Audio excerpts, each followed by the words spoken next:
What's up, guys? Welcome back to Chill channel.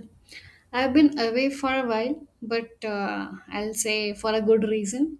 I've been busy leveling up my career through Accenture and IBM, and I just cleared the Oracle interview. I realized I have so much to share with you guys, so I'm reviving the channel. Today, we are breaking down a real world interview experience for a senior application role at Oracle. So this process spanned 3 rounds, covering classic system design and DSA. So let's dive into the questions and how you should answer them. The first round was 45 minutes, and it was mostly on the resume and database debate it was, and they really grilled me on my choices. So my major project was migration from SQL to NoSQL. Basically interview के काफ़ी initial questions resume based थे और मेरे old projects के बारे में थे. So the major project on which I worked was migration from SQL to NoSQL. Um, so I was asked a lot of questions on this migration part on how we dealt with views, procedures, triggers, as we don't have these in NoSQL.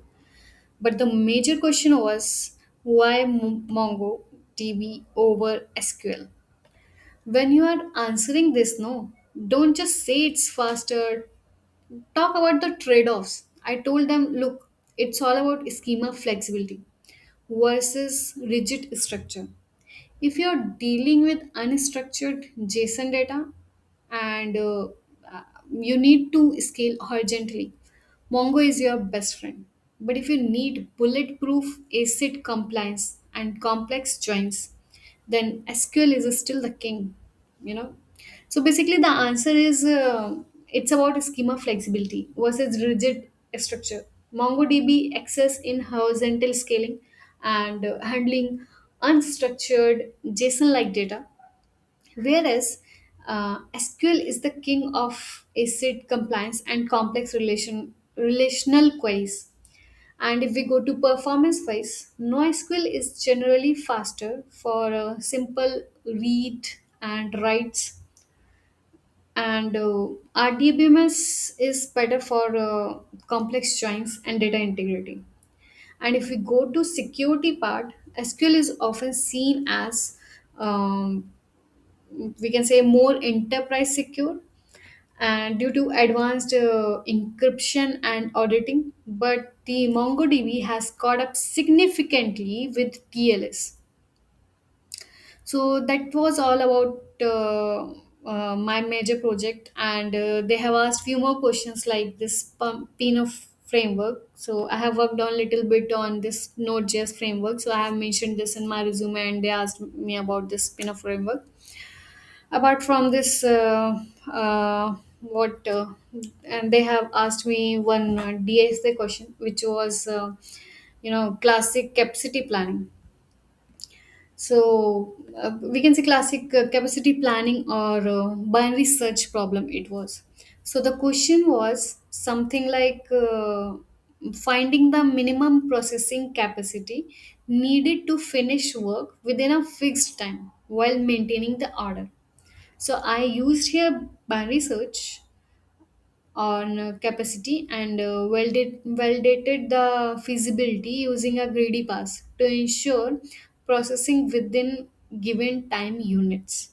And yeah, then there were some follow-up questions like why binary search, and how do you conclude the left and right boundaries, like that. There were some follow-up questions, but if you really want me to explain the full problem and statement and the solution, please comment down below and I will try to cover that as well in the next video. Well, now moving on to the next question, which was on the system design.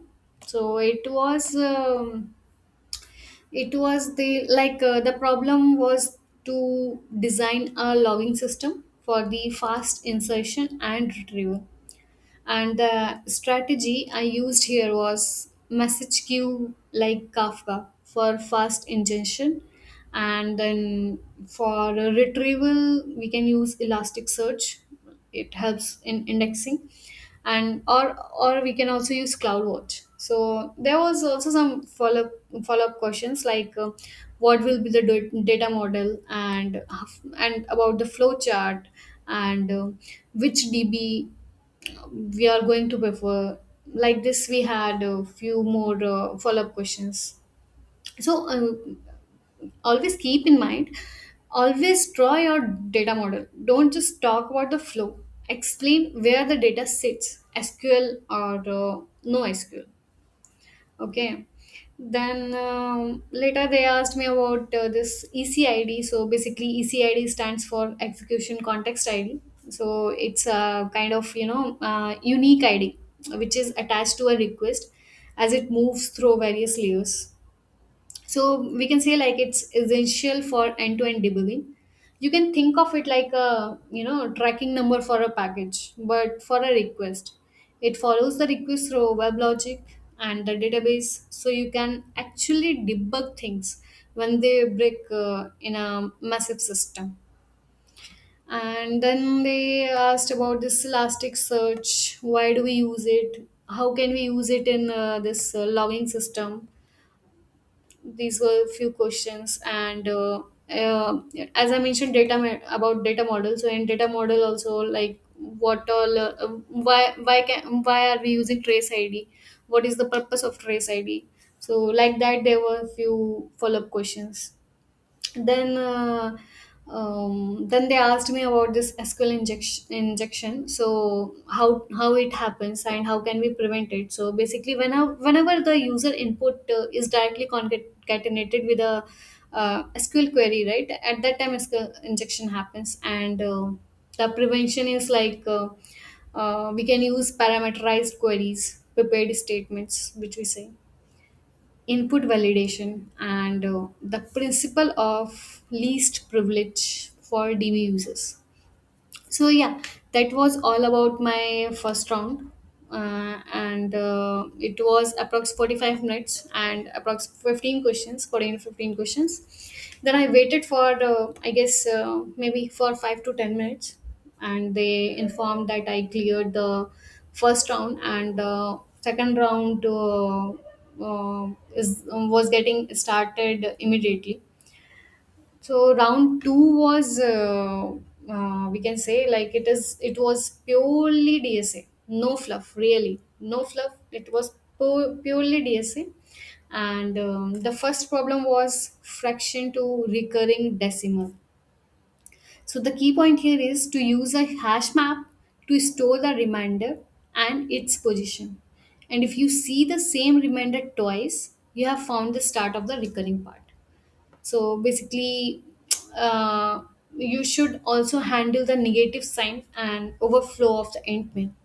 So this you have to keep in mind to always cover the edge cases, and or we can say corner cases. Later we move to this longest valid parenthesis problem. So here the strategy I used was to solve this problem in order of n using stack, or we can say dynamic programming. But I got few follow-up questions like if I can do it in order of one space. So yeah, that we can do by scanning the string from left to right and then right to left. So counting open and closed brackets. So now I used a stack for the parenthesis problem, but I know some of you might prefer the two pointer approach for out of one space. So drop a comment below which one would you write in a real interview. I'll be replying to as many as I can. Then the final round was with the hiring manager. It's half coding and half culture fit, we can say. So the first problem was this matrix search, which was like it usually refers to a search in a 2D matrix where rows and columns are sorted. Start from the top right. I'll suggest start from the top right or bottom left corner to eliminate a row or column in every step. And the time complexity of this solution was order of m plus n.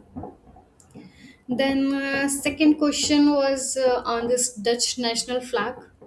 You you must mention the three pointer approach for this one. It's the only way to do it in a single pass. Then third was to short Aadhaar numbers. This was a trick question, I'll say. Aadhaar numbers are 12 digits, standard short words. But for massive data sets, we have to use Redix sort, and which was more efficient because of the fixed length. So, yeah, these all the days question was asked in the hiring manager round. There was some behavioral trip, behavioral or we can say managerial questions like why Oracle. So you should focus uh, on their shift to OCI, which is Oracle Cloud Infrastructure, and their dominance in ERP. And then there were questions like salary, relocation, and all. So for these questions, you just be honest, but researched. You should know your worth in the current market. But yeah, that is all about Oracle rounds, interview rounds for this senior application engineer role. If you want cheat sheet PDF, I can put all of this, the questions, the logic, and my resume tips. Just comment down below.